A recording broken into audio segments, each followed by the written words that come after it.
अच्छा, लास्ट पे मैं एक चीज़ आपको और बताऊं कि आपको पता है कि रियल स्टेट भी जो है ना वो स्टॉक मार्केट के थ्रू अब ली जा सकती है। अच्छा, वो कैसे जनाब?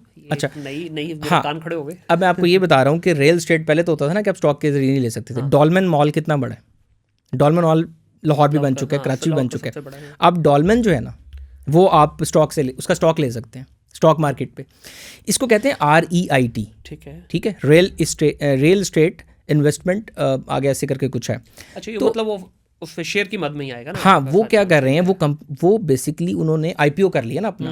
अब न्यू बहुत सारे आ रहे हैं, इमेज आ रहे हैं। अब इमेज जो है वो उनकी प्रॉपर्टी जो मेन उनका कराची की मेन शाहराह फैसल पे आई थिंक सो उनका बहुत बड़ा एक प्लाजा है, और उनका इतना बड़ा बिजनेस है कि वो शेयर अभी पिछले दिनों डॉलमेन का इवन आप देख लें तो उस शेयर ने अच्छा खासा, आपको 10 रुपये का शेयर था 30+ पे चला गया। बिल्कुल सही। तो इवन रियल स्टेट भी जो अब है ना वो अब स्टॉक पे आ रही है। बिल्कुल सही है। और ETF का क्या कहेंगे? ETF है क्या बेसिकली? यहाँ देखें, म्यूचुअल का तो हमने बता दिया ना कि वो किसी स्पेसिफिक सेक्टर में लगाते हैं मल्टीपल लोगों के बिहाफ पे फंड इकट्ठा करके। तो ETF में क्या होता है सर? ETFs जो होते हैं ना, ETFs बेसिकली ये म्यूचुअल फंड्स की एक किस्म है। लाइक किस्म मैं इसलिए कहूँगा कि ये इसके लिए कोई इदारा नहीं है अलग से, ये कॉम्बो बना दिया कुछ शेयर्स का। ओके, लाइक जैसा मैं आपको कह रहा हूँ ना, घोड़ा शेयर 10, 15, 20 कंपनीज ऐसी हैं, या 10 कंपनीज ऐसी हैं जो मुझे समझता हूँ कि ये सबसे बड़ी कंपनीज हैं और बहुत अच्छा प्रॉफिट्स करती हैं हर साल।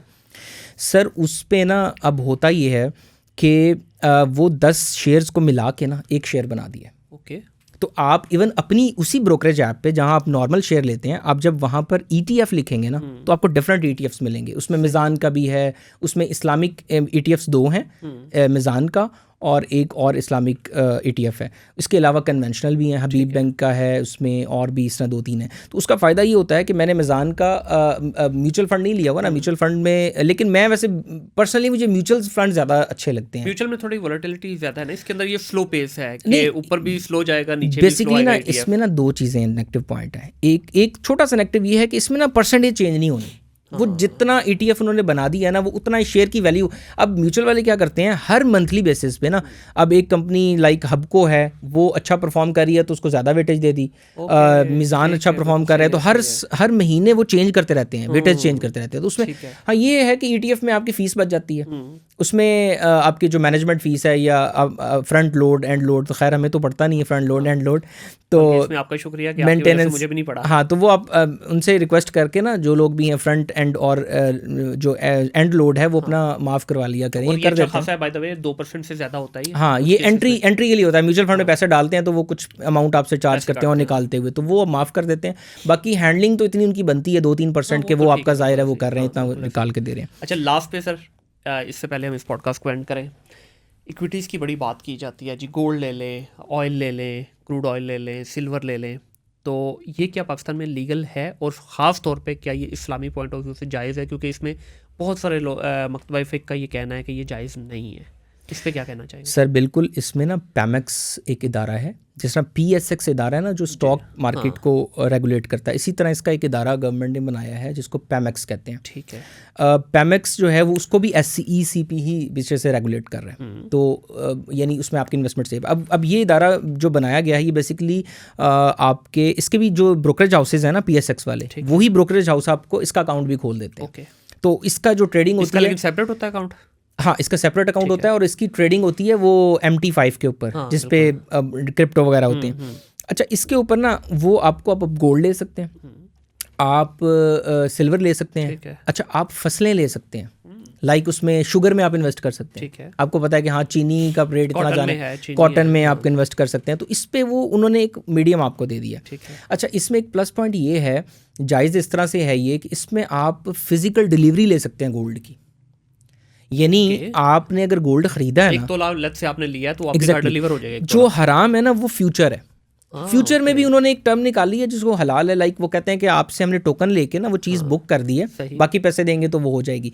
लेकिन उसमें अगर आपको लगता है ये शेडी है, ग्रे है, तो आप ना करें फ्यूचर में काम। फ्यूचर में तो वैसे ही मैं समझता हूँ कि करना ही नहीं चाहिए एथिकली भी, क्योंकि देखें जितने आपकी चादर है उतना ही पाँव फैलाएं। अदरवाइज ये जितने लोग रो रहे हैं क्रिप्टो में, वो इसलिए भी, आप इन्वेस्टर तो रो रहा है, ठीक है, वो चला जाएगा वापस ऊपर, होल्ड तो आपके पास है ना, फ्यूचर में तो वो निकल जाते हैं ना, जाहिर है आपने पैसा उतना उतना नहीं पड़ा हुआ तो वो निकल जाएगा, जीरो हो जाएगा, वो उन्होंने उस रेट पे बेच देना है। हाँ। तो आपका वो नुकसान लॉस, अब आपका फॉर एग्जांपल क्रिप्टो में लॉस है ना, तो मैं समझता हूँ कोई नहीं यार, ये स्पॉट है ना, पड़ा तो हुआ है कुछ साल बाद at least, साल बाद हाँ। दोबारा रिकवर हो मैं सकता है। हूँ जिंदा उसमें, हाँ आप जिंदा भले हैं, मैं आपके बीमार पास हूँ। पोजेशन है ना, पड़ी हुई हाँ, पोजेशन बिल्कुल पड़ा हुआ है आपके पास, अगर एक बिटकॉइन है तो वो हाँ, पड़ा हुआ है आपके पड़ा पास। हुआ है, ऐसे ही है। अब जो फ्यूचर में काम करते हैं ना, वो अगर आप उनके पास पैसे नहीं है तो वो लॉस बुक हो जाता है, और वो जीरो हो जाता है, जीरो हो गया, अकाउंट जीरो हो हो गया गया आपका। तो इसमें आप ये करें, आपने लेट्स सपोज 10 तोले ले लिया ना, तो उनकी ये पॉलिसी है कि अगर 10 तोला तक आप ख़रीद लें, ठीक है, तो आप उसकी फ़िज़िकल डिलीवरी ले सकते हैं। आई सी, वो आपको कहेंगे आके ले लें हमसे। ये बेसिकली आपके अपने जो लॉकर में रख रहे हैं ना, ये उसकी फ़ीस है, और जो ट्रांजैक्शन आपने की है उसकी फ़ीस है। बिल्कुल ठीक है। तो सिल्वर भी आप ले सकते हैं और ये भी कर सकते हैं। लास्ट पे गोल्ड को कहाँ देख रहे हैं और सिल्वर को कहाँ, क्योंकि स्पेकुलेशन तो यही है कि जनाब इन्हें नहीं फड़ाया जाना। सर गोल्ड में एक जो प्रॉब्लम है ना, बड़ा इंटरेस्टिंगली अभी आप देखें तो ट्रंप जो है ना, जितना एग्रेसिव 2026 में हुआ ना, कभी नहीं था, कभी भी नहीं। और देखें ना, एक हफ्ते में, पहले हफ्ते में वो क्या कर रहा है, पहले हफ्ते में सबसे पहले वो अपना जो है ना, ईरान पे तो बाद में आया ना, ईरान से पहले जो ट्रंप ने किया था वो क्या किया था बताएं, पहले कहाँ से उन्होंने स्टार्ट किया था? वो सदर को उठा के लाए थे वेनेजुएला के, ठीक है। यानी तारीख में पहली बार हुआ है कि एक जो मुल्क है उसके सदर को उठा के आप ले आए, ठीक है। दुनिया भी उस शौक से निकली नहीं थी, तो ईरान को जब वहाँ पर मुजाहरे शुरू हुए तो उन्होंने डायरेक्ट पता क्या पैगाम दिया ट्रंप साहब ने, कि आप करें, हम आपके साथ हैं, और ये अगर आपको लटकाएंगे, फांसियाँ देंगे, तो हम आप पे इन पे अटैक करके इनको बताएंगे, डायरेक्ट यानी दे दी। अच्छा, अब एक हफ्ता ये चलता रहा, अब होता ये है उसके बाद, अच्छा ये अब तमाशा देखें आप, हर वीक चल रहा है, तीसरी एपिसोड अगले वीक में शुरू हुई, यूरोप को कह दिया ग्रीनलैंड में मुझे चाहिए, ये बर्फ़ का टुकड़ा, परसों का बयान पता क्या, बर्फ़ का टुकड़ा मुझे चाहिए। अच्छा, अब फोर्थ वीक स्टार्ट हुआ, अभी फोर्थ वीक अब स्टार्ट हुआ है। अब रीसेंट बयान ये है कि नेटो जो है ना, नेटो वो अगर मैं ना होता, अमेरिका ना होता, तो ये नेटो जो है बेसिकली ये तो कूड़ेदान में पड़ी होती। तो अब जब दुनिया के हालात ऐसे चेंज हो रहे होते हैं ना, तो फिर होता ये है कि आपका जो गोल्ड है वो हमेशा ऊपर जाता है। तो ये एक्सपेक्ट किया जा रहा है कि 25% की रैली तो ये एटलीस्ट देगा, तो कुछ ना कुछ पोर्टफोलियो में होना चाहिए। और सिल्वर की तो वैसे ही जनवन इस वक्त डिमांड है ना कि वो बैटरीज में यूज हो रहा है। ये भी तो कहा जा रहा है बड़ी हाइप वैसे क्रिएट हुई, इतनी डिमांड की वजह से इतना ऊपर नहीं गया है जितना लोगों ने बाइंग की वजह से, ओवर बाइंग हो चुकी हुई है इसकी ऑलरेडी। बिल्कुल। तो एनीवेज अवकाशा, बड़ा मज़ा आया यार। और एक लास्ट चीज़ पेनी शेयर से रिलेटेड मैं ऐड करूँगा, जो न्यू कमर्स के आखिर में मैं ये कहूँगा कि आपने पेनी शेयर से बचना है। उस पर ना एक ना मूवी है वुल्फ ऑफ वॉल स्ट्रीट। अच्छा, उसमें ना वो बेसिकली जॉर्डन बेलफोर्ड पे बनाई गई है, और उसमें ना वो करता बेसिकली ये है, अगर आप मूवी देखें ना, वो जो पेनी स्टॉक्स होते हैं ना, उसकी सेलिंग वो ऐसे करता है कि 5-10 दोस्त मिल गए, उन्होंने एक पेनी स्टॉक उठा लिया। अब वो उसने पूरी टीम बनाई होती है, वो बड़ा अच्छा मोटिवेशनल स्पीकर होता है, और उसने ट्रेनिंग ऐसी अपनी टीम की होती है। उसने ये कहा होता है कि आपने फ़ोन करना है, उस वक्त फ़ोन चलते थे, ये 90s की बात है, 2000 की स्टार्ट की बात है, 2004-5 की।